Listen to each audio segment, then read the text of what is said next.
2024 সালে ওয়ানডেতে বাংলাদেশের সেরা উইকেট শিকারী বোলার। 2024 সালে বাংলাদেশের বোলাররা ওয়ানডে ক্রিকেটে নিজেদের পারফরমেন্স দেখিয়েছেন। চলুন দেখে নেই কারা ছিলেন সেরা উইকেট শিকারী। 8 নাম্বার থেকে শুরু করছি। নাম্বার 8 নাহিদ রানা 3 ম্যাচে শিকার করেছেন 4 উইকেট। তার সেরা বোলিং ফিগার 28 রানে 3 উইকেট। নাম্বার 7 নাসুম আহমেদ 3 ম্যাচে 4 উইকেট, সেরা বোলিং ফিগার 28 রানে 3 উইকেট।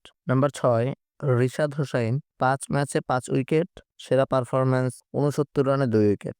নাম্বার 5 তানজিম হাসান সাকিব 4 ম্যাচে 5 উইকেট, সেরা বোলিং 44 রানে 3 উইকেট।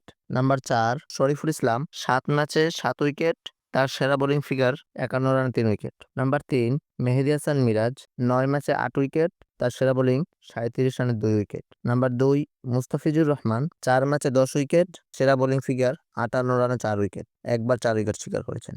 নাম্বার 1 তাসকিন আহমেদ 7 ম্যাচে 14 উইকেট, তার সেরা বোলিং ছিল 53 রানে 4 উইকেট, একবার 4 উইকেট শিকার করেছেন। অতিরিক্ত পারফর্মার এই 8 জন ছাড়াও সৌম্য সরকার 2 উইকেট এবং আফিফ হোসেন ধ্রুব, তাইজুল ইসলাম ও হাসান মাহমুদ যথাক্রমে 1টি করে উইকেট নিয়েছেন। বাংলাদেশের বোলাররা 2024 সালে ওয়ানডে ক্রিকেটে দলকে সাফল্য এনে দিতে দারুণ ভূমিকা রেখেছেন। আপনার পছন্দের বোলারকে কমেন্টে জানাতে ভুলবেন না। ভিডিওটি ভালো লাগলে একটি লাইক দিন, শেয়ার করুন এবং আমার এই ছোট্ট চ্যানেলটি সাবস্ক্রাইব করুন।